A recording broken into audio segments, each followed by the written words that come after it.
Hello, friends. If you're curious about the movie I Am Not Big Bird, January 19th, 2024, you're in the perfect place. Don't forget to give this video a quick like, it really helps us out. And if you're new here, hit subscribe to stay updated on all the latest movie deep dives. Let's jump right in.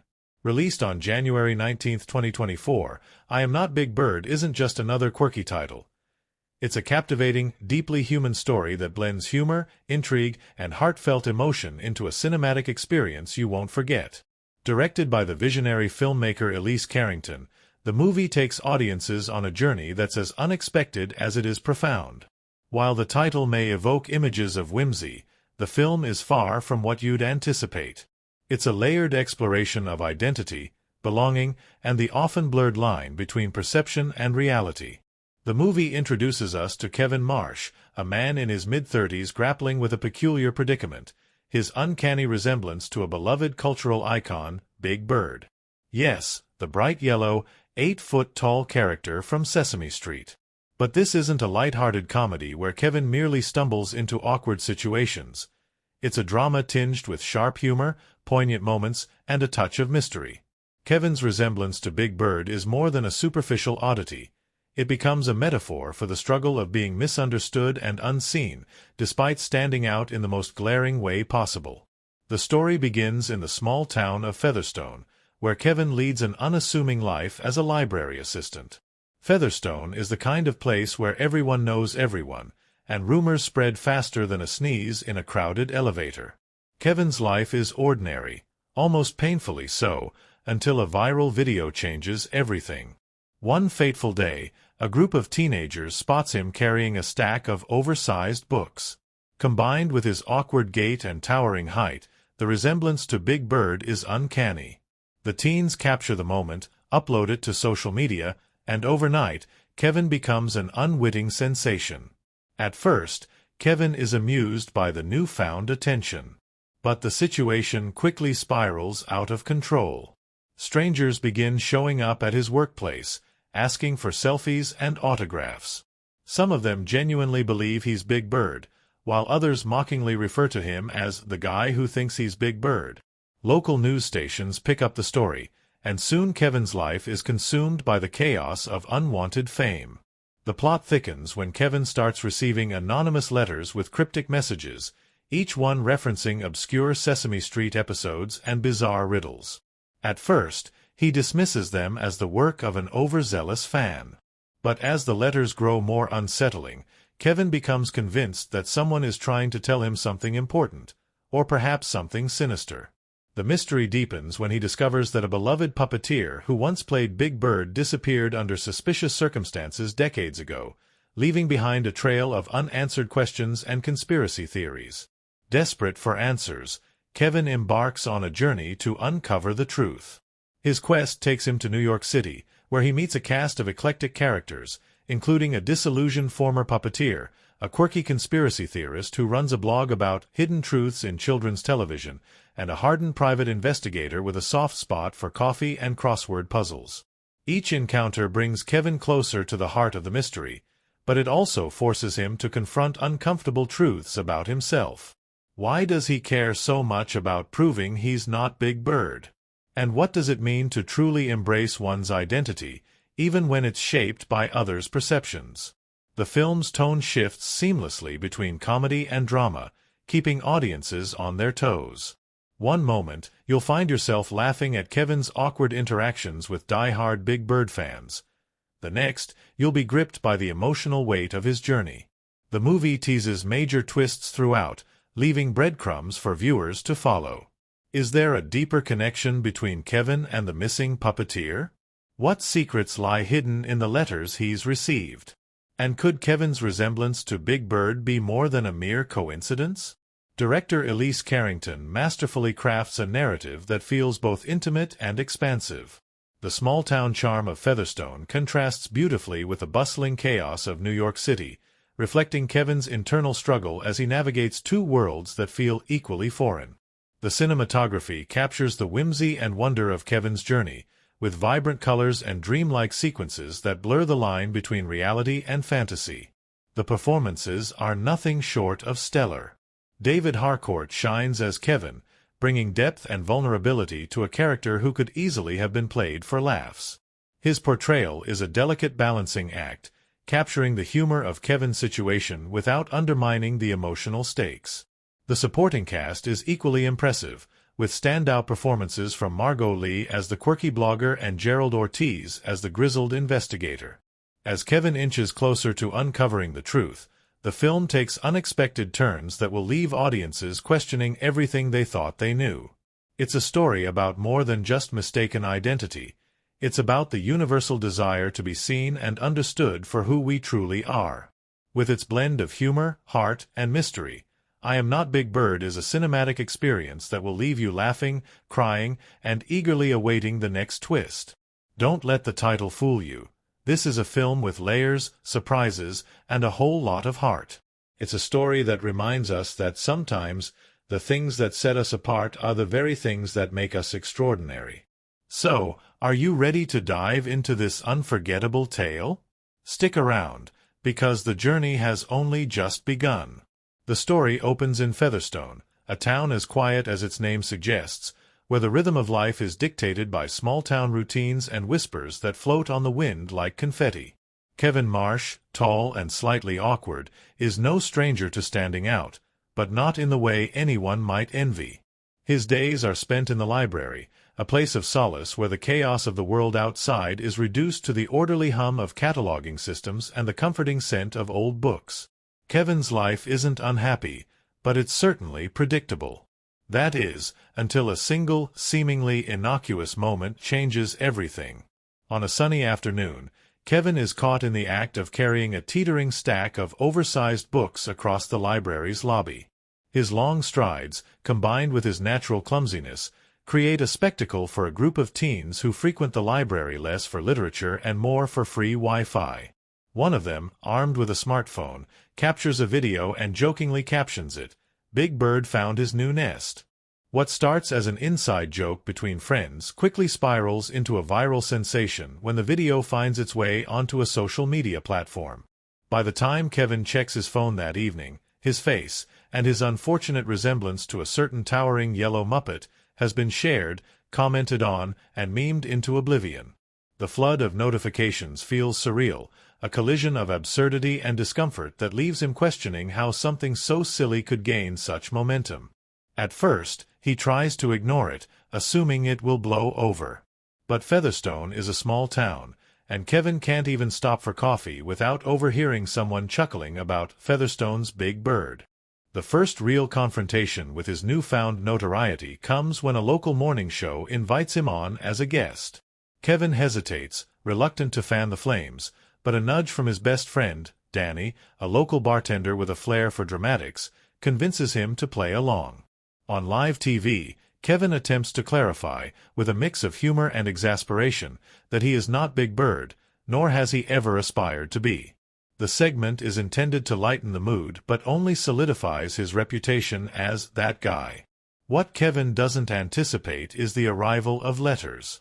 The first one is tucked under his windshield wiper, written in an elegant hand on yellow stationery. It reads, "You're closer to the truth than you think." He dismisses it as a prank until more letters arrive, each one cryptic yet oddly compelling, referencing episodes of Sesame Street he barely remembers and hinting at a mystery tied to the show's legacy. While Kevin initially shrugs them off, curiosity starts to take root. Who would go to such lengths to send these messages, and why? The stakes are raised when an elderly man named Walter, a former puppeteer who once worked on Sesame Street, approaches Kevin after a local event. Walter is eccentric, with a collection of tales so bizarre they could only be true, but he speaks with conviction. He hints at a dark chapter in the show's history, involving the unexplained disappearance of another puppeteer who was integral to the creation of Big Bird's character. Walter believes the letters are more than coincidence, they're a call to action. Encouraged by Walter, Kevin begins piecing together fragments of a story that feels equal parts conspiracy and folklore. He learns about Simon Garrison, the puppeteer in question, who vanished in the 1980s under circumstances shrouded in secrecy. Simon's disappearance was never solved, leaving behind questions that fans and investigators alike had tried, and failed, to answer. Could the letters be from someone who knew Simon, or perhaps Simon himself? The idea seems ludicrous, yet Kevin can't shake the feeling that he's been drawn into something bigger than himself. Complicating matters is the way Kevin's fame continues to escalate. A dedicated online community has emerged, dissecting every aspect of his life with unnerving precision. From memes to merchandise, the Big Bird Guy phenomenon shows no signs of slowing down.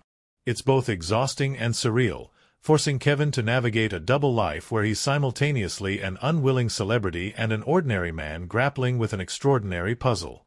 His journey takes a turn when he receives an invitation to a shadowy online forum dedicated to Sesame Street's lesser-known history. The forum members, a mix of passionate fans and amateur sleuths, share theories that range from plausible to absurd. Among them is an enigmatic user named Feathered Truth, whose posts stand out for their detailed knowledge of Simon Garrison's work and disappearance. Kevin decides to engage with Feathered Truth, hoping for answers, but their cryptic responses only deepen the mystery.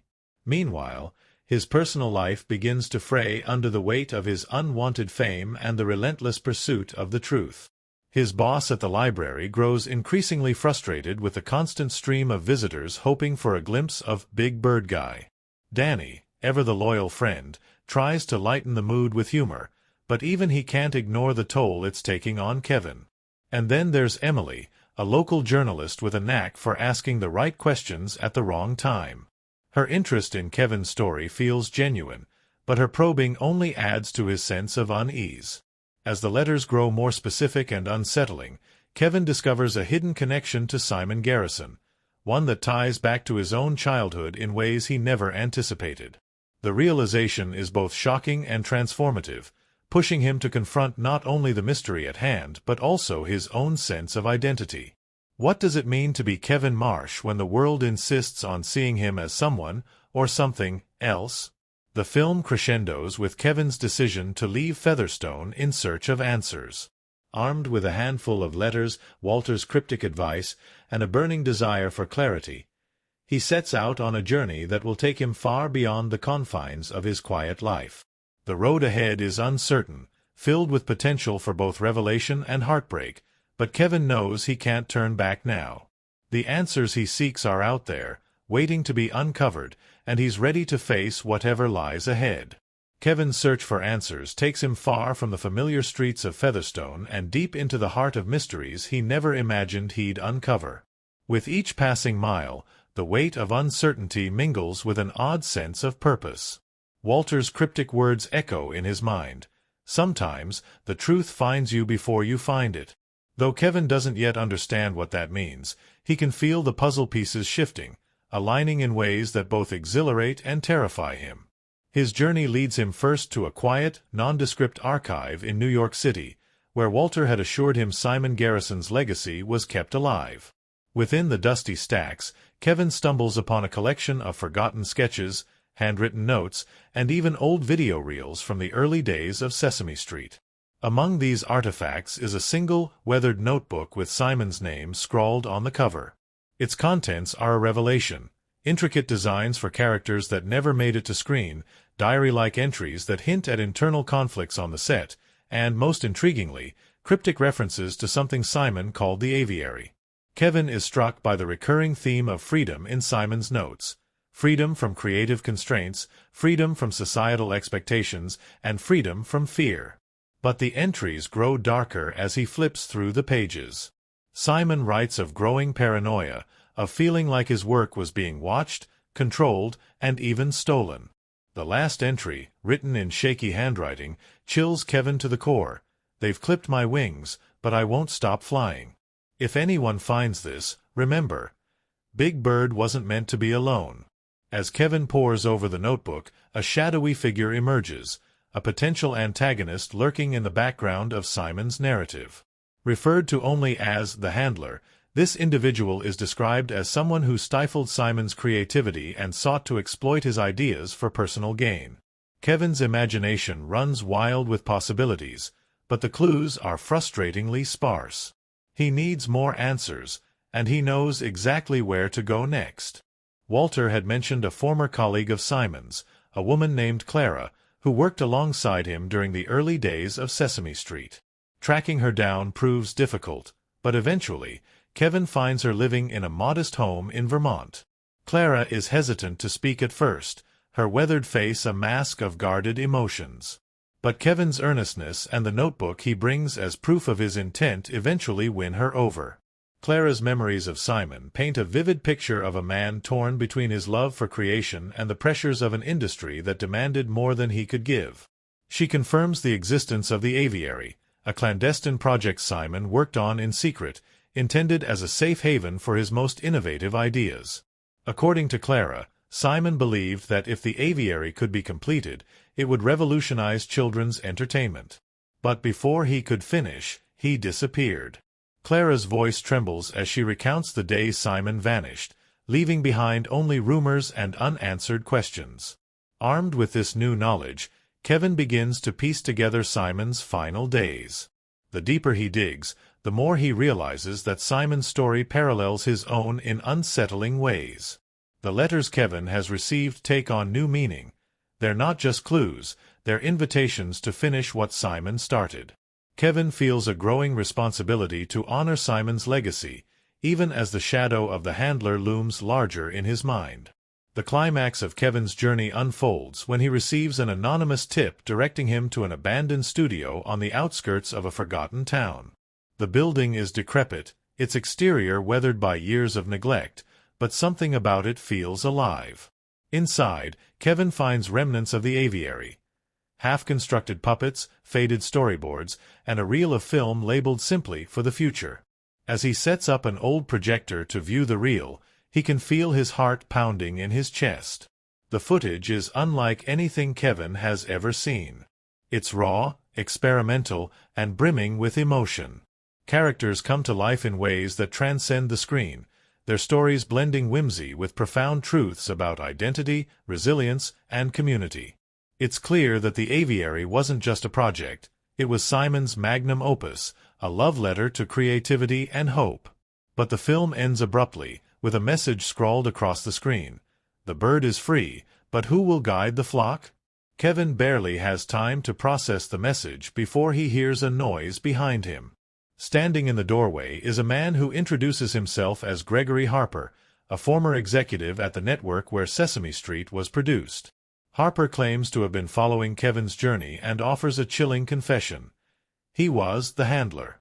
Harper admits to stifling Simon's work, not out of malice but because he feared it would overshadow the show's existing success. When Simon refused to compromise, Harper orchestrated events that led to Simon's departure and his eventual disappearance. The confrontation is tense, a battle of words and ideals. Harper defends his actions as pragmatic, while Kevin accuses him of betraying not only Simon but the very spirit of creativity. As their argument reaches its peak, Kevin realizes that Harper is as much a victim of his own fear as Simon was of Harper's ambition. In a surprising turn, Harper hands Kevin a key, explaining that it unlocks a storage unit where Simon's remaining work is kept. The resolution of Kevin's journey is bittersweet. The storage unit contains treasures beyond his wildest dreams, completed episodes of the aviary, letters from Simon to his collaborators, and even a personal note addressed to Kevin, though Simon could never have known who would find it. In the note, Simon writes about his hope that someone, someday, would carry forward his vision. Kevin knows he's found his purpose. Returning to Featherstone, Kevin feels a profound sense of closure. The media frenzy surrounding his Big Bird Guy persona fades, replaced by genuine interest in the story he has to tell. With Walter, Clara, and Danny by his side, Kevin works to bring the aviary to life, ensuring Simon's legacy will inspire future generations. The film's final scenes show Kevin standing on a stage, addressing an audience that includes the people who once mocked him. He speaks not as the Big Bird Guy, but as someone who dared to follow the trail of breadcrumbs left by a visionary. As the credits roll, Kevin gazes into the distance, the weight of his journey giving way to the lightness of a new beginning. Simon's story has ended, but Kevin's has only just begun. Kevin McAllister, the protagonist of I Am Not Big Bird, begins as an unassuming figure, an ordinary man whose fascination with childhood memories and a certain yellow-feathered icon paints him as peculiar in the eyes of those around him. Yet, as his story unfolds, Kevin transforms into something far greater, a symbol of resilience, curiosity, and the enduring power of creative vision.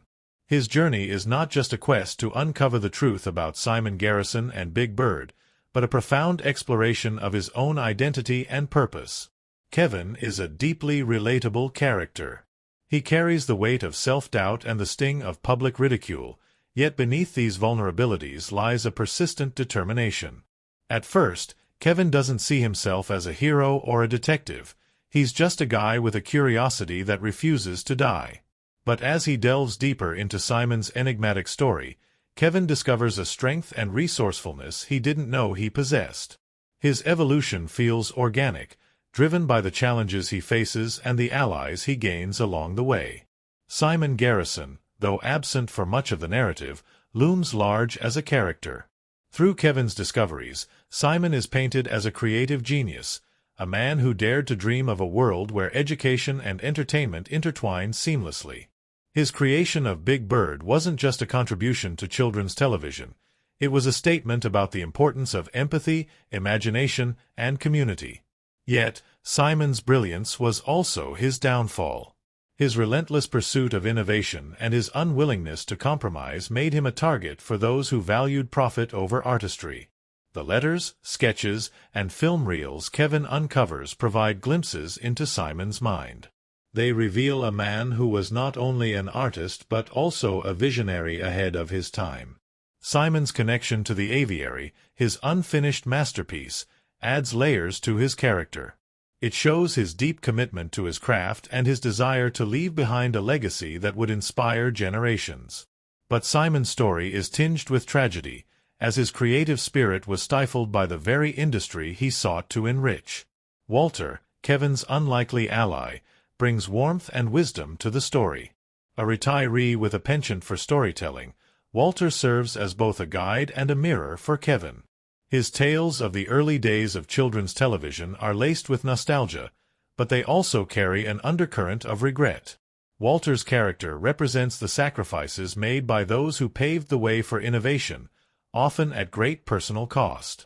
His decision to help Kevin, despite the potential risks, speaks to his belief in the importance of preserving Simon's legacy. Clara, another key figure, offers a contrasting perspective. Her guarded demeanor and initial reluctance to share her memories highlight the lingering pain and fear left by Simon's disappearance. Danny, Kevin's childhood friend, plays a smaller but equally important role. His loyalty and humor provide a counterbalance to Kevin's intensity. While Danny initially views Kevin's obsession with Big Bird as a quirky hobby, his unwavering support underscores the importance of friendship and understanding. Danny's character serves as a reminder that even the most ambitious journeys are made easier with someone to lean on. Then there is Gregory Harper, the antagonist whose actions cast a shadow over the entire narrative. Harper is a complex character, far from a one-dimensional villain. His motivations, fear of change, desire for control, and need for validation, are all too human. Harper's confession near the end of the story adds depth to his character, revealing a man who is both regretful and unapologetic. His role as the handler underscores the tension between creativity and commerce, making him a poignant representation of the challenges faced by artists like Simon. The supporting cast, though less prominent, adds richness to the story. The townsfolk of Featherstone, with their gossip and judgment, reflect the small-mindedness that often stifles individuality. But as Kevin's journey unfolds, some of these characters begin to change, inspired by his courage and determination. Their transformation mirrors Kevin's own growth and underscores the broader theme of redemption and renewal. Finally, there is Big Bird, not just as a character but as a symbol. To Kevin, Big Bird represents innocence, hope, and the power of storytelling. To Simon, Big Bird was a way to connect with audiences and convey messages of love and understanding. Throughout the story, Big Bird serves as a touchstone, reminding Kevin and the audience of the importance of staying true to oneself. The interplay between these characters creates a narrative that is both deeply personal and universally resonant. Kevin's interactions with each character shape his journey, pushing him to confront his fears, question his assumptions, and embrace his potential. By the end of the story, Kevin is no longer just the big bird guy.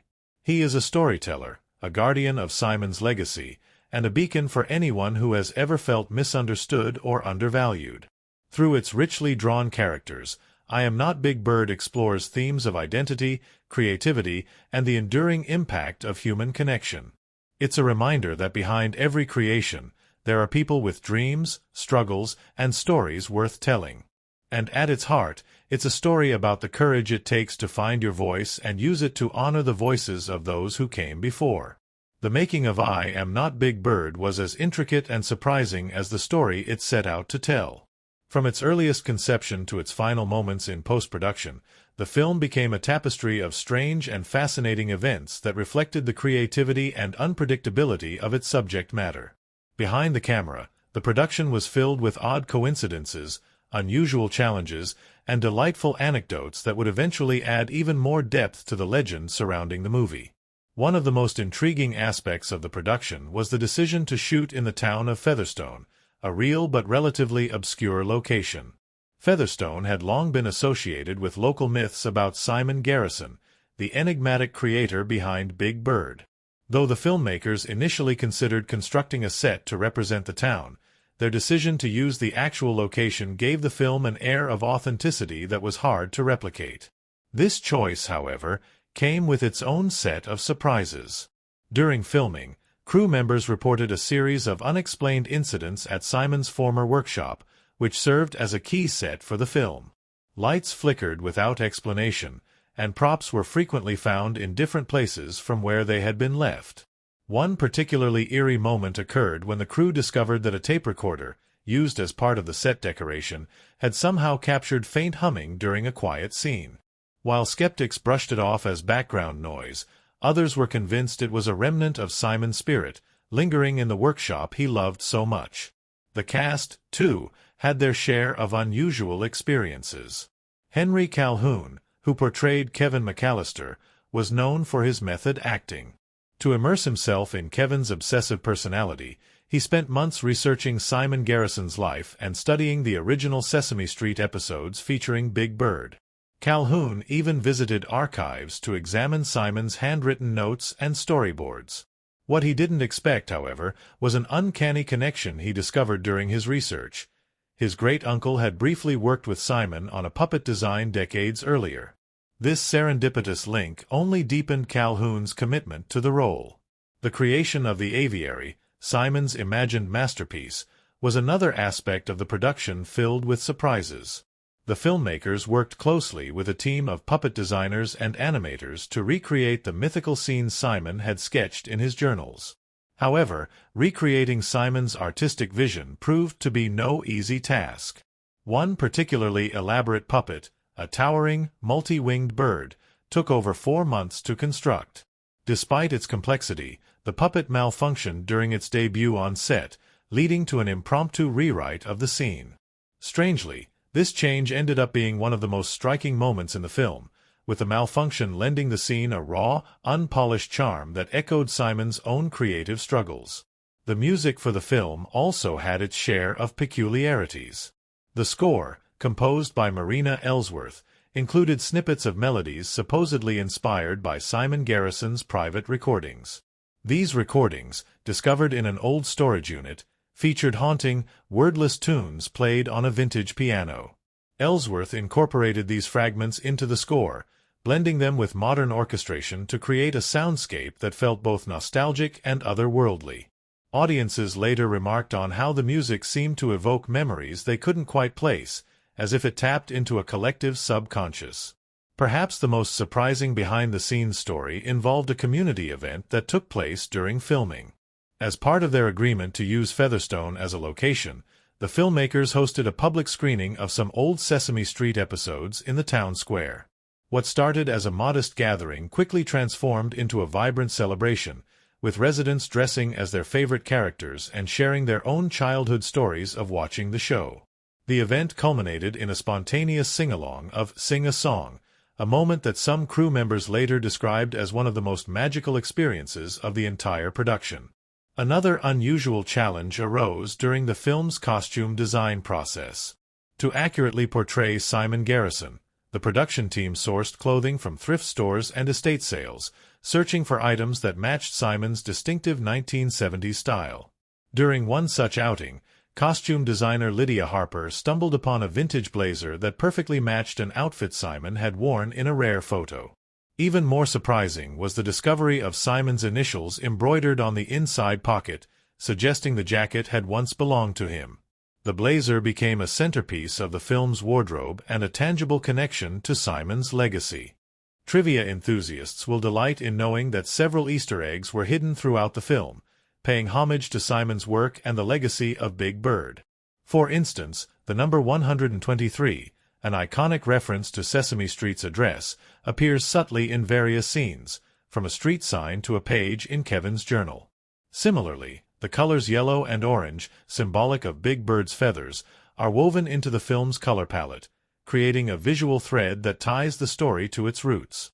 One of the most heartwarming anecdotes from the set involved the child actors who played young versions of Kevin and Danny in flashback scenes. These young performers, aware of the significance of the film, spent their free time learning about puppetry and even created their own puppet shows to entertain the crew.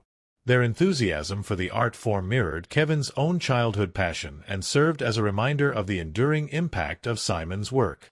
Despite these moments of joy and wonder, the production was not without its difficulties.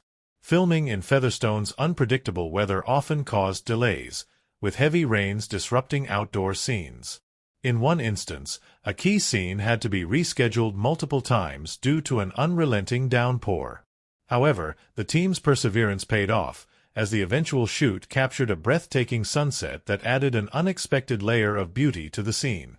Another challenge came during post-production when editors struggled to balance the film's pacing with its rich narrative complexity.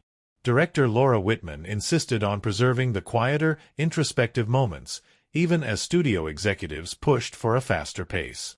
In the end, Whitman's vision prevailed, resulting in a final cut that honored the depth of Simon's story while still engaging audiences.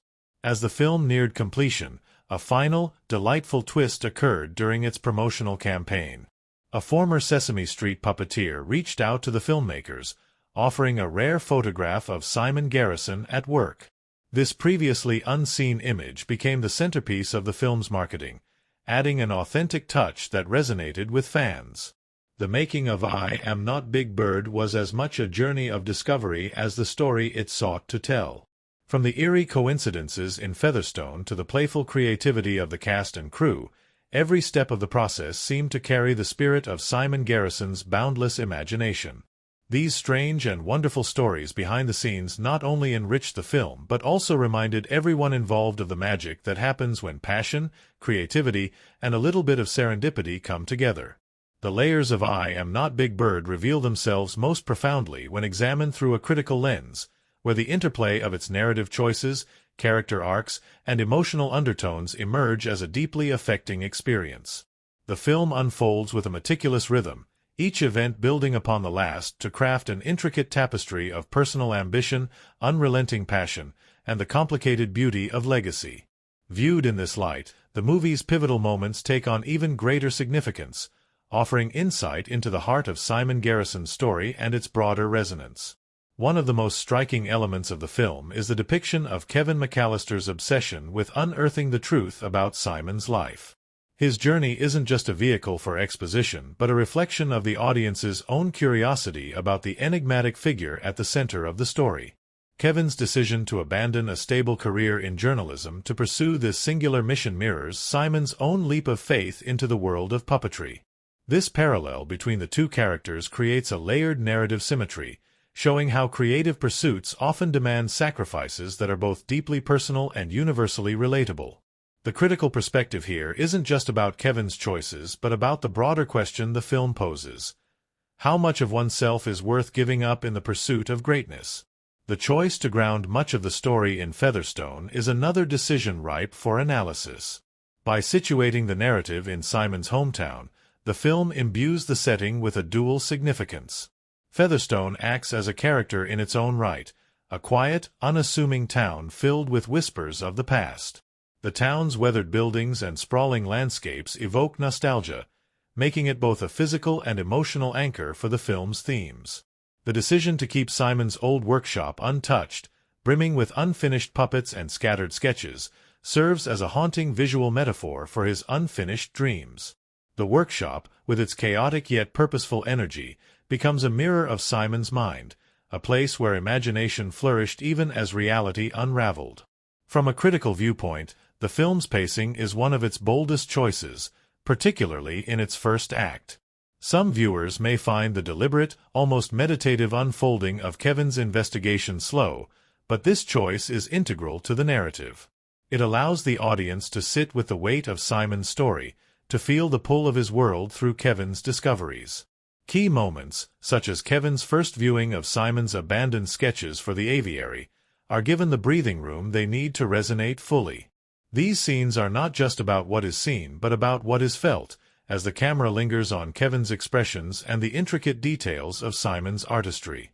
The midpoint revelation that Simon's withdrawal from the spotlight was a deliberate act rather than an unfortunate twist of fate is another critical juncture.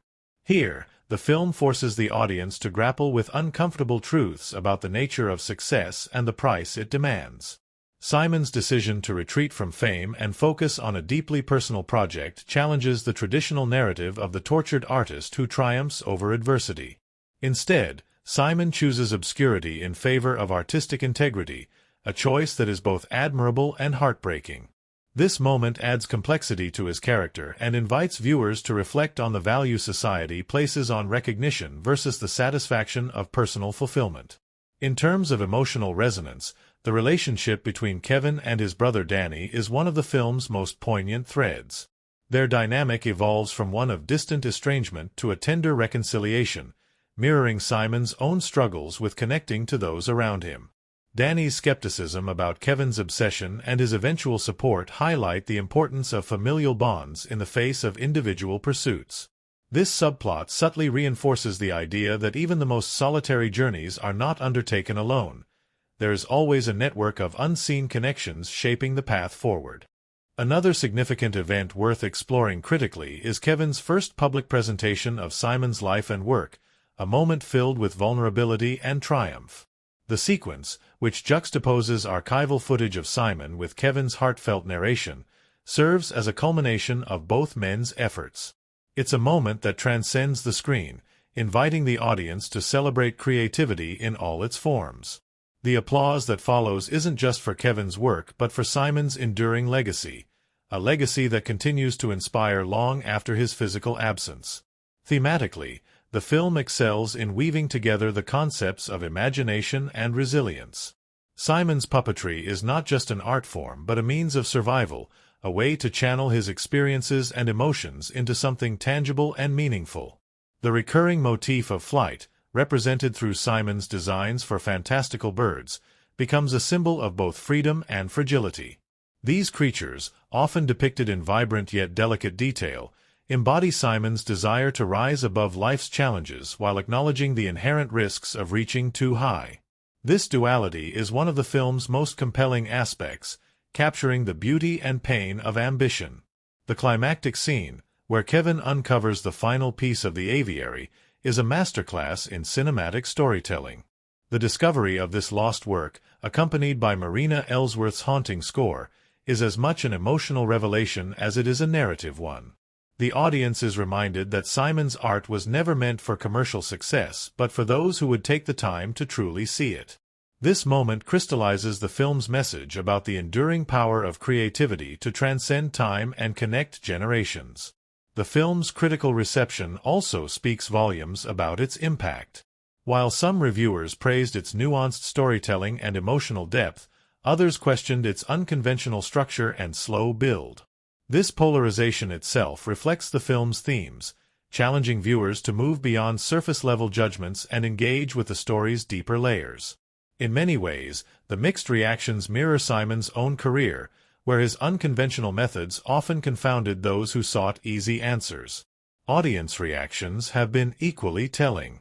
Many have shared personal anecdotes about how the film reignited their childhood memories of Sesame Street and Big Bird, while others found themselves moved by the parallels between Simon's journey and their own creative struggles. The film's ability to evoke such varied and personal responses is a testament to its thematic richness and universal appeal. Ultimately, I Am Not Big Bird is a film that demands reflection.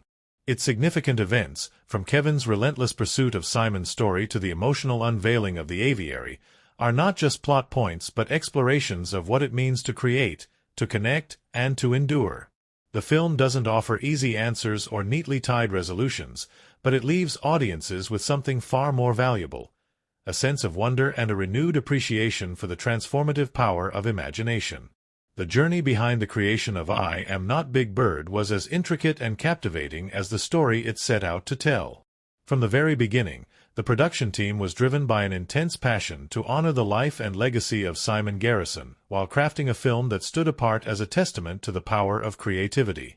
Every step of the process was infused with a deep reverence for the material, a commitment to authenticity, and a willingness to push boundaries to deliver something truly extraordinary. The initial spark for the film came from director Lena Whitmore, who stumbled upon an obscure article about Simon's unfinished puppet project, The Aviary, while doing research for a completely unrelated documentary. Whitmore was immediately fascinated by the story of a man who had created joy for millions but chose to step away from the limelight to pursue a more personal artistic vision. This fascination turned into a mission, and she soon reached out to her longtime collaborator and screenwriter, Joel Carver, to bring the idea to life. According to Whitmore, the initial pitch meeting was electric. Carver was so moved by Simon's story that he spent the entire night drafting a preliminary outline for the film. One of the earliest challenges faced by the production team was recreating Simon Garrison's workshop, a space that was equal parts chaotic and magical. While Simon's real workshop had long since been dismantled, the art department pored over hundreds of photographs, personal notes, and archival footage to reconstruct it with painstaking detail. Every element, from the cluttered shelves filled with jars of feathers and paintbrushes to the worn-down wooden table where Simon sketched his puppets, was designed to evoke a sense of lived-in authenticity. The team even sourced vintage tools and fabrics from the 1970s and 80s to ensure that everything felt true to Simon's era. One of the most fascinating behind-the-scenes stories involves the creation of the puppets themselves.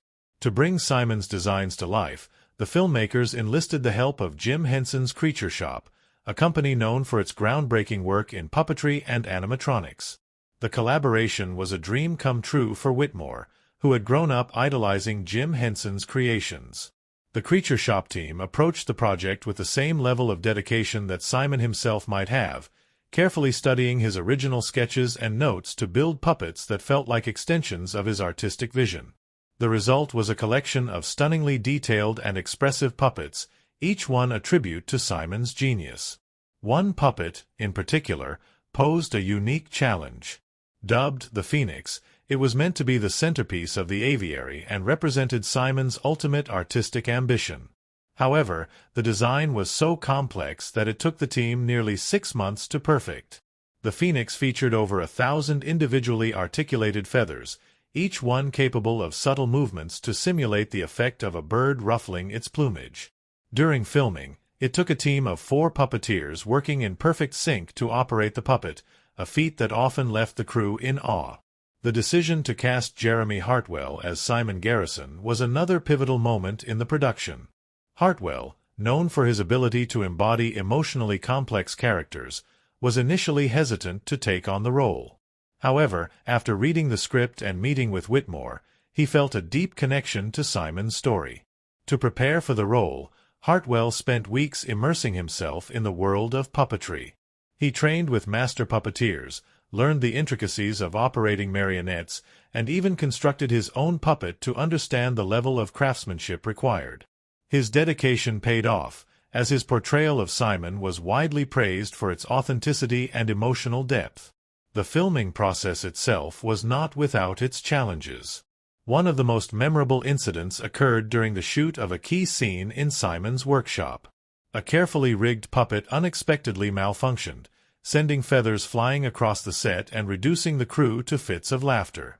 While the moment was initially frustrating, it ended up breaking the tension on set and became a running joke throughout the rest of the production. Whitmore later joked in an interview that the rogue puppet deserved its own credit in the film.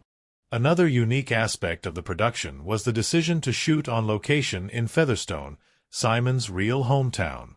While this choice added a layer of authenticity to the film, it also came with logistical hurdles. Featherstone was a small, rural town with limited infrastructure, which made coordinating a large film crew a daunting task. However, the local community rallied around the production, offering their homes, businesses, and even themselves as extras. The warmth and enthusiasm of the townspeople became a defining feature of the shoot, and many of them formed lasting friendships with the cast and crew. One particularly touching anecdote involved a local carpenter named Ed, who had worked with Simon in his younger days. Ed shared stories about Simon's early experiments with puppetry and even contributed a handcrafted puppet stand for the film. The stand, inscribed with the words "For Simon," was used in one of the film's most emotional scenes and became a cherished symbol of the production's connection to Simon's legacy. The post-production phase was equally collaborative and innovative. Composer Marina Ellsworth created a score that seamlessly blended whimsical melodies with poignant undertones, capturing the duality of Simon's life and work. To achieve this, she incorporated unconventional instruments, such as a custom-made glass harmonica, which added an ethereal quality to the music. The sound design team also went to great lengths to recreate the sounds of Simon's workshop, from the creak of the wooden floorboards to the rustle of feathers, immersing viewers in his world. One of the most surprising elements of the production was the discovery of additional archival footage of Simon, which had been thought lost for decades. This footage, unearthed in the basement of a former PBS producer, included rare behind-the-scenes moments of Simon interacting with his puppets and discussing his creative process. The footage was integrated into the film, adding an invaluable layer of authenticity and giving audiences a glimpse of Simon's personality in his own words. As the film neared completion, the production team reflected on the journey they had undertaken. It was clear that I Am Not Big Bird was more than just a movie. It was a labor of love that had brought together a diverse group of people united by a shared admiration for Simon Garrison and his contributions to the world of puppetry. From the meticulous attention to detail in the set design to the heartfelt performances of the cast, every aspect of the film was infused with a sense of purpose and pride.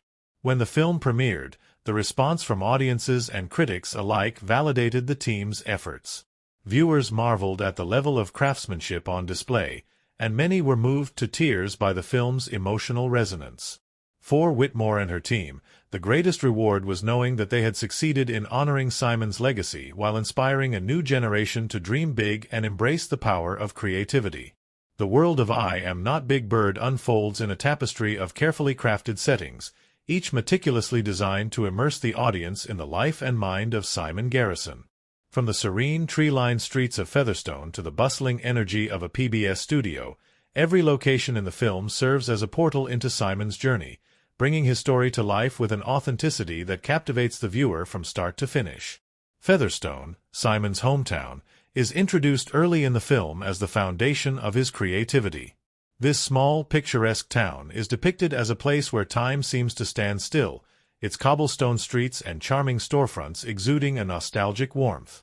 The decision to film on location in Featherstone was pivotal, as the town's character becomes an extension of Simon himself.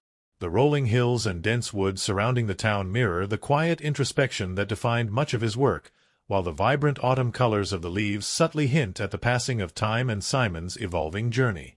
One standout location is Simon's childhood home, a modest craftsman-style house with peeling paint and a garden that appears lovingly untamed. The production design team pored over old photographs and interviews to recreate this space with painstaking detail. Inside, the home is a treasure trove of visual storytelling. Shelves stacked with books on folklore and mythology, walls adorned with family photographs, and a corner of Simon's childhood room dedicated to early puppet experiments. The lighting in these scenes is warm and golden, evoking a sense of nostalgia and comfort. It's a place that feels lived in and personal, grounding Simon's creative genius in the ordinariness of everyday life. Perhaps the most iconic setting in the film is Simon's workshop, which serves as both a literal and metaphorical heart of the story. The workshop is a chaotic yet enchanting space, brimming with tools, puppet parts, and sketches pinned to every available surface. The production team used soft, diffused lighting to give the room a dreamlike quality, while shafts of sunlight streaming through dusty windows create a sense of magic in the mundane. Every detail in the workshop tells a story, from the worn grooves in the wooden workbench to the array of mismatched jars holding feathers, beads, and fabric scraps. This setting becomes a character in its own right, reflecting Simon's creative spirit and the emotional complexity of his journey. One particularly striking scene set in the workshop involves Simon unveiling his magnum opus, the puppet called the Phoenix. As the camera pans across the intricate details of the puppet, its shimmering feathers, glowing eyes, and lifelike movements, the workshop comes alive, its walls almost vibrating with the energy of Simon's artistry. The cinematography in this sequence is nothing short of breathtaking. The camera lingers on close-ups of Simon's hands as he delicately adjusts the puppet, capturing the intimacy of his creative process. Slow, deliberate movements contrast with moments of rapid, chaotic adjustments, mirroring the duality of control and chaos that defines Simon's life. The film also ventures beyond Featherstone to explore Simon's time at PBS, a setting that contrasts sharply with the organic warmth of his hometown. The PBS studio is depicted as a high-pressure, fast-paced environment, with harsh fluorescent lighting and sleek, modern decor that feels cold and impersonal. This shift in setting is deliberate, emphasizing Simon's internal struggle as he navigates the demands of commercial success versus his desire for artistic integrity. The cinematography here employs tight, crowded framing to convey Simon's feelings of being trapped, while the sterile color palette underscores the dissonance between his creative soul and the corporate world. One of the most visually stunning sequences in the film takes place during a pivotal moment when Simon visits an abandoned aviary for inspiration. The setting is hauntingly beautiful, with broken windows letting in beams of light that dance across the floor, and vines creeping through cracks in the walls. The aviary becomes a symbol of both decay and rebirth, reflecting Simon's own internal conflict. The filmmakers used wide, sweeping shots to capture the grandeur of the space, juxtaposed with intimate close-ups of Simon as he explores its nooks and crannies. The sound design in this scene is equally evocative, with the faint echoes of chirping birds and the rustling of leaves creating an almost ethereal atmosphere. The film's use of cinematography to enhance mood and tone is nothing short of masterful. Director Lena Whitmore worked closely with her director of photography, Caleb Weston, to create a visual language that mirrored Simon's emotional journey. In scenes where Simon is inspired or content, the camera moves fluidly, almost dancing through the space, while the lighting is warm and inviting. In moments of doubt or conflict, the camera becomes static, the lighting colder and harsher, trapping Simon within the frame and emphasizing his isolation. One of the most innovative techniques used in the film is the interplay between color and texture. The filmmakers employed a subtle shift in the color palette to signify changes in Simon's emotional state. The early scenes in Featherstone are bathed in soft, earthy tones, creating a sense of comfort and familiarity. As the story progresses and Simon grapples with the pressures of fame, the colors become more muted and desaturated, reflecting his growing disconnection. By the time Simon embarks on the aviary, the colors become richer and more vibrant, symbolizing his renewed sense of purpose and passion. The film's visual storytelling is further elevated by its use of practical effects and puppetry, which add a tactile realism that CGI often lacks. The decision to use real puppets, rather than digital creations, was a deliberate choice to honor Simon's legacy and bring an authenticity to the film. The puppets are filmed in a way that highlights their craftsmanship, with the camera often lingering on the intricate details of their design. This approach not only pays tribute to Simon's artistry but also immerses the audience in his world, making the puppets feel as alive and real as the human characters. Another notable aspect of the film's cinematic elements is its treatment of time. The filmmakers employed a non-linear narrative structure, using seamless transitions between past and present to weave together the different threads of Simon's story.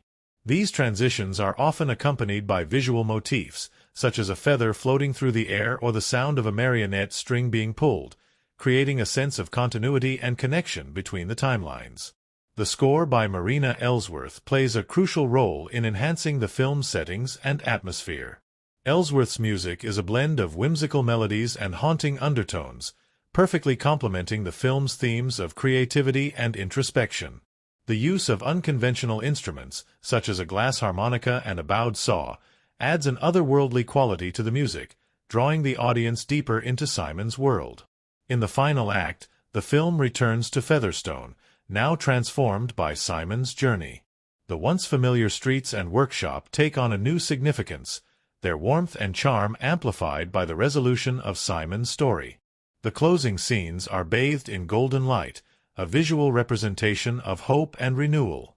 As Simon unveils his completed puppet project to a small, adoring audience, the camera pans out to show the entire town gathered in support, a poignant reminder of the power of community and creativity. Through its masterful use of settings and cinematic elements, I Am Not Big Bird not only tells Simon Garrison's story but invites the audience to step into his world and see it through his eyes. Every location, every frame, and every carefully chosen detail serves to enrich the narrative, creating an experience that lingers long after the credits roll. Behind the curtains of I Am Not Big Bird, a captivating tapestry of moments unfolded that shaped the film into the masterpiece that graced the screen.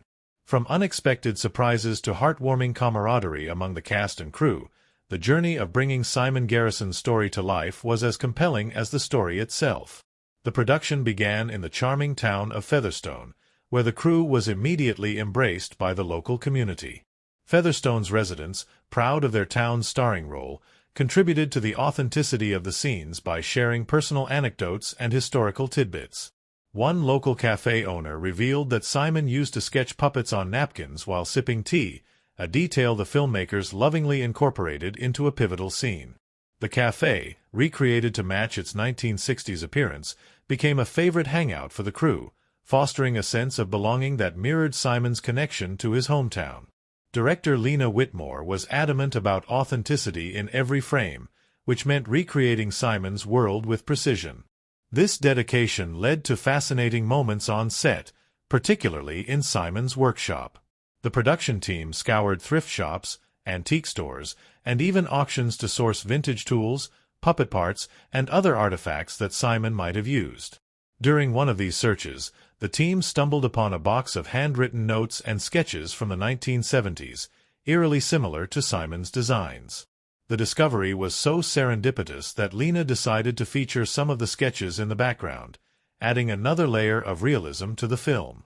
One of the most enchanting behind-the-scenes stories involved the puppets. The filmmakers decided early on to use handcrafted puppets rather than CGI, a decision that brought both joy and unexpected challenges.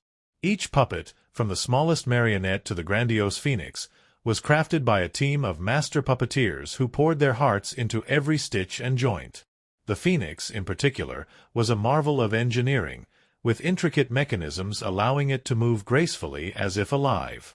However, its complexity led to several comical mishaps, including a memorable moment when the phoenix's wings flapped so vigorously during a take that it knocked over a prop table. The cast and crew erupted in laughter, and the moment became an endearing inside joke for the rest of the production. The camaraderie among the cast was another highlight of the filming process. Nathaniel Price, who portrayed Simon Garrison, quickly bonded with the younger actors playing Simon at various stages of his life. Nathaniel often shared stories from his own childhood, drawing parallels to Simon's journey and creating a sense of continuity in their performances. During breaks, the actors would gather around a makeshift puppet stage set up by the puppeteers, improvising skits that left everyone in stitches. These moments of levity not only strengthened their relationships but also brought an infectious energy to the set. The PBS studio scenes presented their own set of challenges. Filming in an actual television studio proved logistically complex, with tight schedules and technical constraints.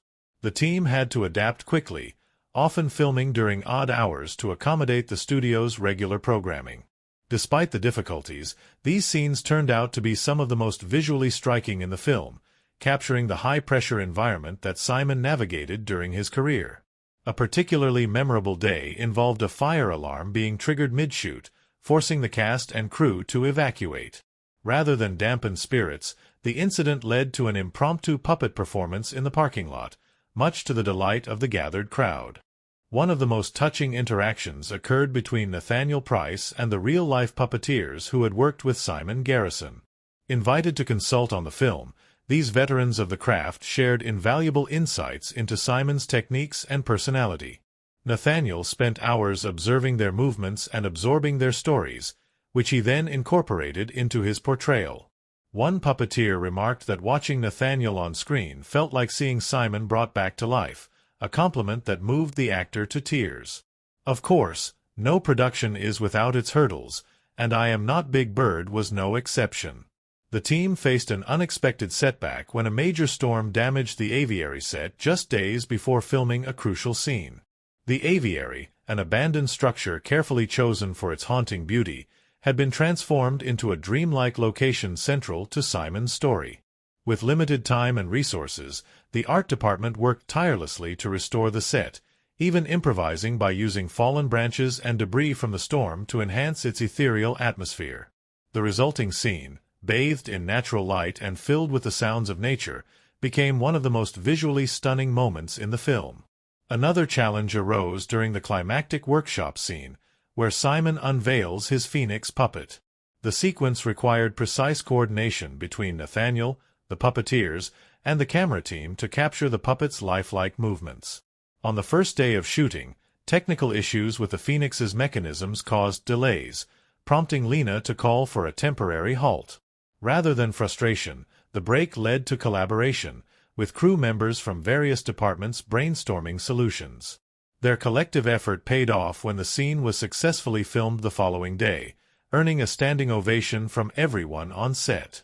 The film's score also played a significant role in shaping its behind-the-scenes dynamic. Composer Marina Ellsworth visited the set frequently, drawing inspiration from the locations and the cast's performances.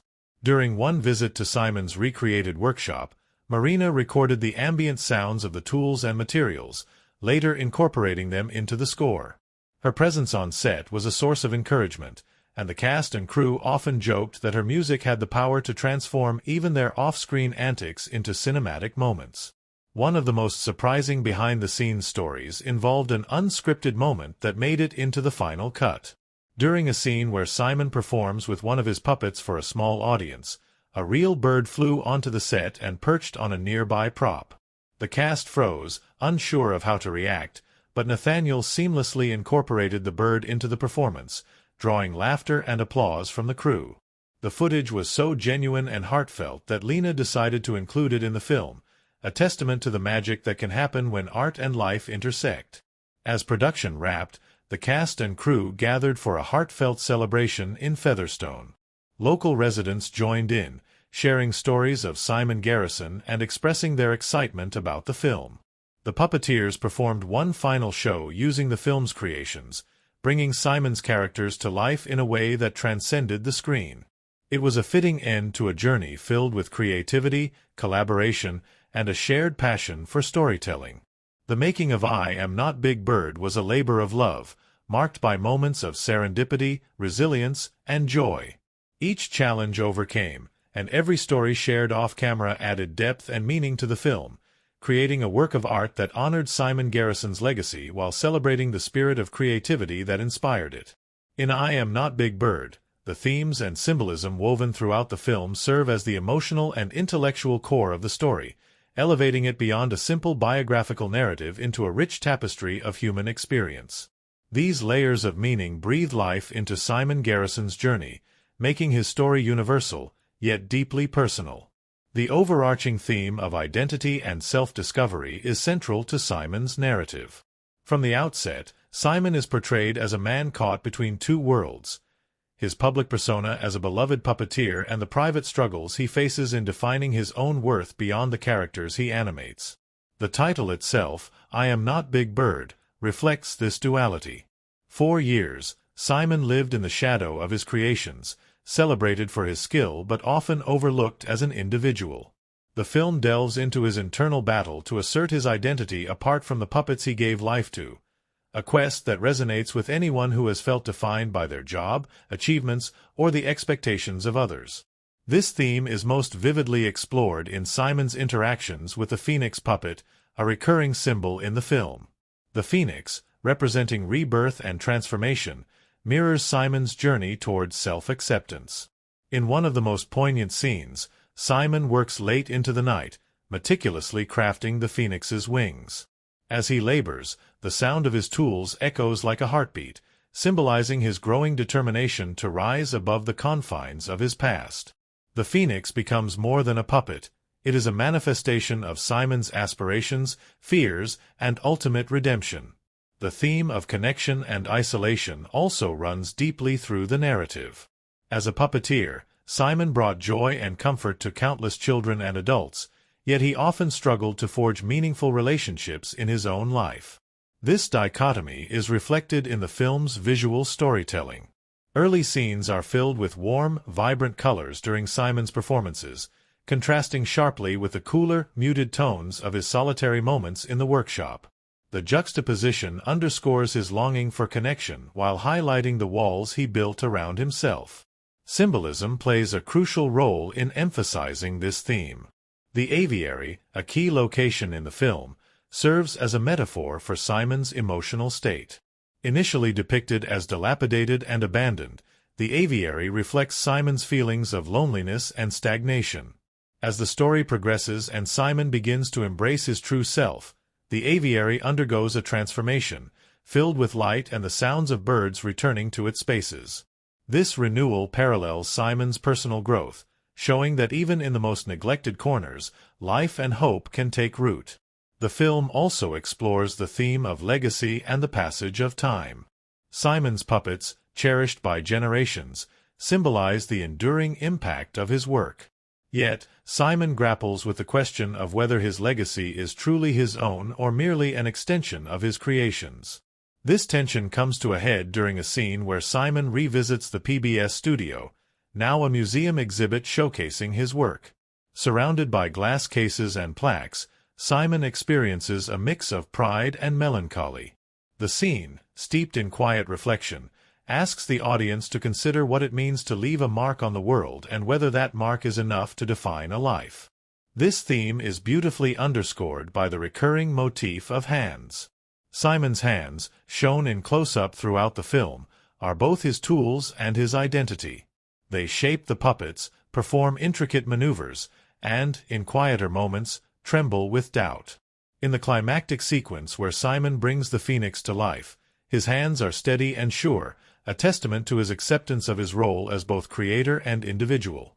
The emphasis on hands serves as a reminder that our actions, more than our words, are what endure. Another compelling theme is the intersection of art and humanity. Simon's puppets are not just objects. They are extensions of himself, imbued with emotions and stories that reflect the complexities of the human experience. The film invites the audience to consider the relationship between artist and art. Can one exist without the other? This question is explored through Simon's conversations with young puppeteers who look up to him. In these exchanges, Simon shares his philosophy that puppetry, like any art form, is not about perfection but about honesty. His advice, that a puppet's movements should reflect the heart of the story rather than technical precision, echoes the film's broader message about authenticity and vulnerability. The theme of healing through creativity is also central to Simon's journey. After experiencing personal losses and professional setbacks, Simon retreats into his workshop, where crafting puppets becomes both an escape and a form of therapy. The process of creation, with all its challenges and triumphs, mirrors his emotional healing. This connection is particularly evident in a scene where Simon repairs an old puppet that had been damaged during a performance. As he works, the film intercuts flashbacks of Simon's own painful memories, drawing a parallel between mending the puppet and piecing together his fractured sense of self. The use of light and shadow throughout the film further emphasizes its themes and symbolism. During moments of doubt or struggle, Simon is often shown in dimly lit spaces, with shadows creeping across his face and the workshop walls. In contrast, scenes of revelation and connection are bathed in warm, golden light. This interplay not only enhances the film's visual appeal but also underscores Simon's emotional arc, illustrating his journey from darkness to light. Bird imagery is another powerful symbolic element woven into the narrative. Beyond the phoenix, various birds appear subtly throughout the film, representing freedom, perspective, and resilience.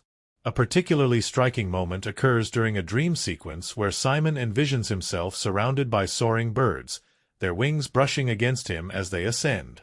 The scene captures his longing for liberation from self-imposed constraints and his desire to rise above the challenges that have defined him. The film's final scenes bring its themes and symbolism full circle. As Simon performs his last show, he uses the phoenix to tell a story of renewal and hope. The audience, a mix of children and adults, watches in rapt attention, their faces illuminated by the soft glow of the stage lights. In that moment, Simon's dual identities as artist and individual converge. He is not just the puppeteer but the storyteller, sharing a piece of himself with the world. The phoenix, once a symbol of Simon's struggles, becomes a beacon of his triumphs, soaring above the stage in a breathtaking display of artistry and emotion. Through its exploration of themes like identity, connection, legacy, and healing, I Am Not Big Bird resonates on a deeply human level. Its symbolism, from the phoenix to the aviary, adds layers of meaning that invite viewers to reflect on their own journeys. Simon Garrison's story is one of courage, creativity, and the enduring power of art to illuminate the human spirit, making the film a testament to the transformative potential of storytelling. I Am Not Big Bird is a masterclass in filmmaking, where every technique, from camera angles to sound design, serves to enhance the emotional depth of the story. The filmmakers use a variety of cinematic tools to create an atmosphere that immerses the audience in Simon Garrison's journey of self-discovery. These techniques not only capture the essence of his experiences but also elevate the themes of identity, healing, and the power of art to transcend personal boundaries. The film opens with a striking use of wide, sweeping shots of the workshop where Simon spends much of his time crafting his puppets. The spacious, dimly lit room immediately establishes the setting as both a sanctuary and a prison for Simon. The camera moves through the space, lingering on various objects, tools, unfinished puppets, and old photos that allude to Simon's inner turmoil. The choice of these initial wide shots is intentional, giving the audience a sense of Simon's isolation within the vastness of his world. As the film progresses and Simon begins to confront his fears and doubts, the camera slowly shifts to tighter, more intimate shots, signaling his emotional journey towards self-realization.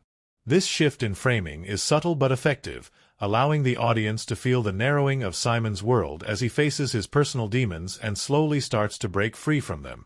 In contrast to the stillness of these opening scenes, the film's more dynamic moments are marked by fast-paced, almost frenetic camera work. A pivotal scene occurs when Simon performs in front of an audience for the first time in years. The camera races alongside him, following the puppet's movements and capturing the energy of the crowd's reactions. This chaotic energy is mirrored in Simon's emotional state as he steps into the limelight after years of self-imposed exile.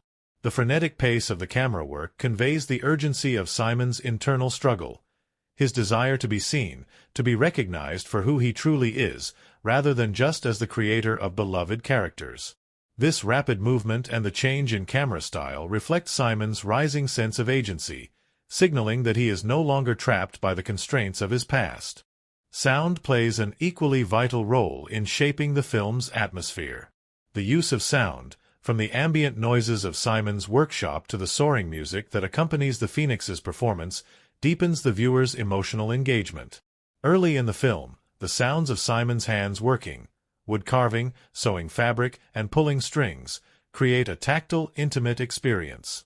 These sounds serve as a counterpoint to the visual stillness of the film's opening, emphasizing the labor and care Simon puts into his craft. The repetitive sounds of his work also suggest a sense of routine, an emotional numbness that Simon experiences as he hides away from the world. Yet, these very sounds, when paired with his personal growth later in the film, become a symbol of his eventual transformation, offering a sense of rhythm and purpose that mirrors his journey toward wholeness. As the film moves towards its climax, the sound design becomes more layered, incorporating both the internal and external sounds of Simon's world. The performance of the Phoenix is underscored by soaring strings and choral elements, which build in intensity as Simon breathes life into his creation. The music swells, amplifying the emotional stakes and adding a sense of grandeur to the scene. This use of music not only signals the importance of the moment but also reflects Simon's own emotional release. He is no longer restrained by doubt or fear. The music becomes an external representation of his inner freedom. The juxtaposition of sound, from the mechanical noises of creation to the soaring music of rebirth, reflects the tension between Simon's struggle to overcome the past and his ultimate embrace of transformation. The editing in I Am Not Big Bird also plays a crucial role in guiding the audience through Simon's psychological journey. The film employs a mix of slow, contemplative cuts and rapid, disorienting transitions that mirror the emotional landscape Simon navigates.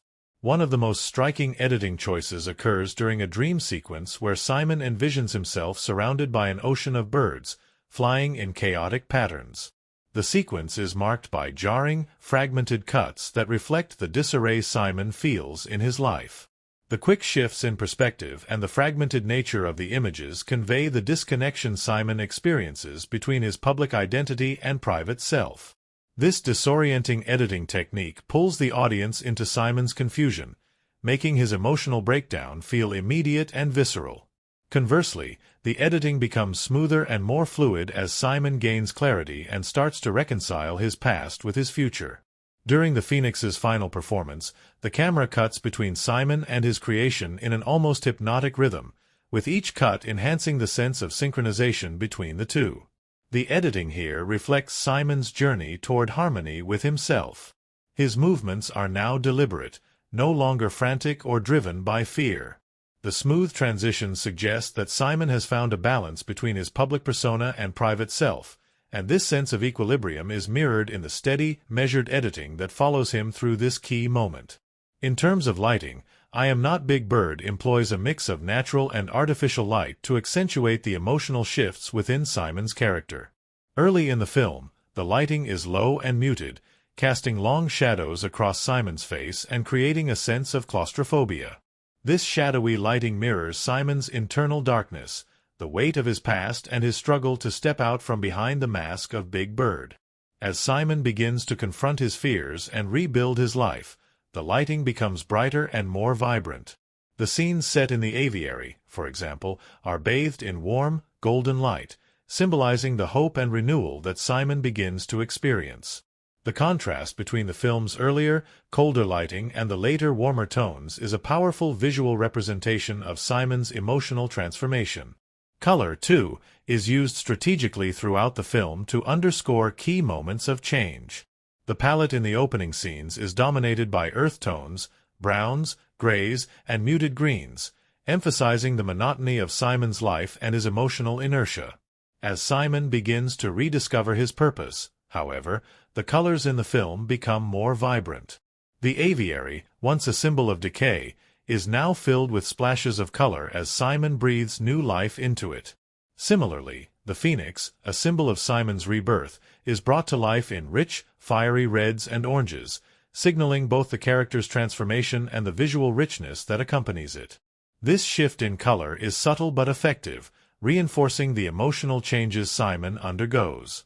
The film's use of close-ups is also notable, particularly in scenes where Simon's emotions are raw and exposed. During the more intimate moments, the camera lingers on Simon's face, allowing the audience to see every flicker of doubt, joy, and resolve. These close-ups pull the viewer into Simon's world, making his struggles and triumphs feel immediate and personal. The close-up shots of his hands, working on the puppets, constructing the Phoenix, or trembling with uncertainty, are equally significant. They not only emphasize Simon's craft but also underscore his humanity. His hands are the link between his internal world and the external reality he shapes through his artistry.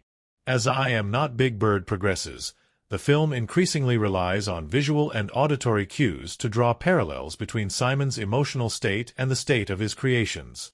In particular, the phoenix becomes a powerful symbol not only within the narrative but also in the way the film uses camera angles, lighting, and sound to elevate its significance. The phoenix's transformation is both literal and metaphorical, mirroring Simon's growth and redemption. The film's intricate use of filmmaking techniques ensures that the audience feels every moment of Simon's journey, his pain, his triumph, and his eventual catharsis. In terms of box office production, I Am Not Big Bird has proven to be a critical and commercial success. Its careful balance of storytelling, technical mastery, and emotional resonance has struck a chord with audiences worldwide.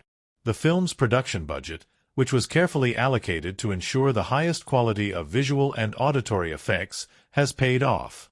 The film's unique blend of intimate storytelling and sweeping cinematic grandeur has drawn audiences of all ages, allowing it to gross more than expected and establishing it as one of the standout films of 2024. Ultimately, the filmmaking techniques used in I Am Not Big Bird are a testament to the power of cinema to tell deeply emotional and visually captivating stories. Through its use of sound, editing, cinematography, and production design, the film not only captures Simon's journey but also creates an immersive world that resonates with viewers long after the credits roll. The result is a film that not only celebrates the art of puppetry but also the broader human experience of transformation, healing, and the search for self. I Am Not Big Bird is a cinematic masterpiece brought to life by a remarkable cast, each actor playing a pivotal role in shaping the film's emotional core. The behind-the-scenes stories of these actors, their connections with the material, and the intricate interviews that reveal their experiences during the making of the film provide a fascinating glimpse into the artistic process. As we explore the cast, their interviews, and the reactions of audiences, it becomes clear that I Am Not Big Bird is more than just a film. It's a heartfelt journey shared by everyone involved in its creation. Simon Garrison. A transformation like no other. The role of Simon Garrison, the protagonist of I Am Not Big Bird, was a challenging one, demanding an actor capable of delivering both physical and emotional depth. For this, the filmmakers turned to the versatile actor Thomas Hawke, whose career had spanned across diverse genres but never quite touched the depths of emotion demanded by this film. Hawke, known for his roles in indie dramas and action thrillers, saw Simon as a complex character whose internal struggle was key to the narrative. In an interview, Hawke shared his experience of preparing for the role. I had to learn more than just the lines. Simon's journey was about unmasking, not just through the puppet but through himself. I spent hours with the crew, learning the intricacies of puppet manipulation and how that could reflect Simon's own struggles with self-identity. Hawke's dedication to the role is evident in his portrayal of Simon, which oscillates between raw vulnerability and a quiet, steadfast determination. His nuanced performance allows the audience to feel Simon's isolation and, later, his liberation. One of the most talked-about aspects of Hawke's performance is his portrayal of Simon's internal conflict, especially when he interacts with the puppet versions of Big Bird. In these scenes, the actor's subtle expressions and body language convey the emotional weight Simon carries. His longing for validation, his fear of rejection, and his intense desire to be seen for who he truly is. Audiences connected deeply with this portrayal, with many mentioning how they could relate to Simon's struggles, making Hawke's work one of the film's standout features. Phoenix, the heart and soul of the film. The character of Phoenix, Simon's puppet creation that eventually becomes a symbol of his rebirth, required an actor who could bring the inanimate object to life with profound emotion. While Phoenix is a puppet, it is also a central character in the narrative, representing Simon's inner turmoil and growth. To achieve this, the filmmakers cast Elena Medina, a renowned puppeteer whose skill in creating lifelike movements and expressions in puppets was vital to the success of the film. Medina, in an interview, described how she approached the role. It was all about finding the soul of the phoenix. Even though the puppet couldn't speak, I knew it had to tell a story through movement and expression. Every twitch, every tilt of the head had to carry meaning. Medina's remarkable talent shines through. As Phoenix becomes more than just a puppet, it becomes an extension of Simon's psyche, a reflection of his hopes, his fear, and his eventual triumph. Through her work, Phoenix evolves from a mere object into a character that captures the hearts of viewers. Medina's interviews also reveal the technical challenges faced while animating Phoenix. The puppet's intricate design, with its feathered wings and fiery colors, required a combination of puppetry techniques and digital effects. The filmmakers worked tirelessly to ensure that Phoenix's movements were both fluid and expressive, creating a lifelike aura that resonated deeply with the audience. Medina's portrayal of Phoenix is one of the film's key emotional anchors, helping to elevate the film's theme of personal transformation. The supporting cast, anchors of the narrative. While Hawk and Medina anchor the film's emotional journey, the supporting cast provides essential depth and nuance to the story. The character of Lydia, Simon's estranged sister who reappears to help him face his demons, is played by the talented Sarah Yates. Yates's portrayal of Lydia adds a layer of warmth and empathy to the film, with her character serving as a catalyst for Simon's emotional awakening. In her interviews, Yates explained how she viewed Lydia's role. Lydia is the bridge between Simon and the outside world. She represents the person who hasn't given up on him, even when Simon feels unworthy of love or connection. I wanted Lydia to be the emotional anchor Simon needed to feel like he wasn't alone. Similarly, the character of Rufus, Simon's old friend and fellow artist, is portrayed by actor James Middleton, whose charismatic performance adds an element of humor and lightness to the film. Middleton's Rufus provides a much-needed contrast to Simon's darker moments, offering comic relief but also wisdom. Middleton shared in an interview, "Rufus is the kind of friend who knows when to push and when to hold back. He's a reminder to Simon that there's more to life than the pain of the past. I had to find a balance between humor and sincerity to make him a real presence." The interactions between Simon, Lydia, and Rufus are key to the film's emotional resonance.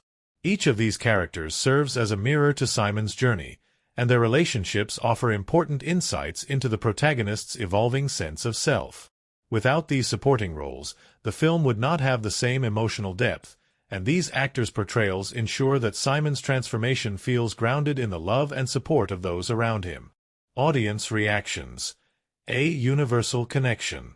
Upon its release, I Am Not Big Bird quickly garnered widespread acclaim, not only from critics but also from audiences worldwide. Viewers praised the film's honest portrayal of personal growth, the power of creativity, and the human desire to be seen and understood. Many noted that the film's themes resonated deeply with their own experiences, with some sharing how they found Simon's journey both cathartic and inspiring.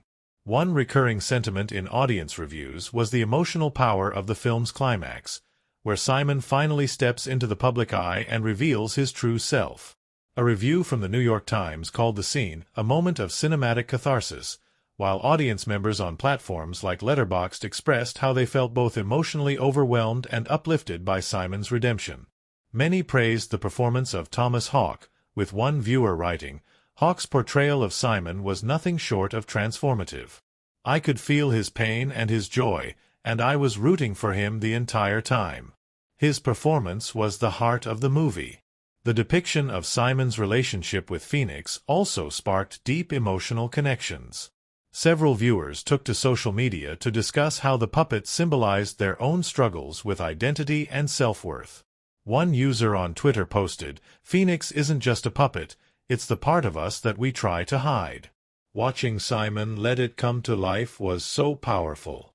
I felt like I was watching my own fears take flight." In addition to the film's emotional weight, the audience also praised the stunning visual effects and the way the film used puppetry to enhance the story.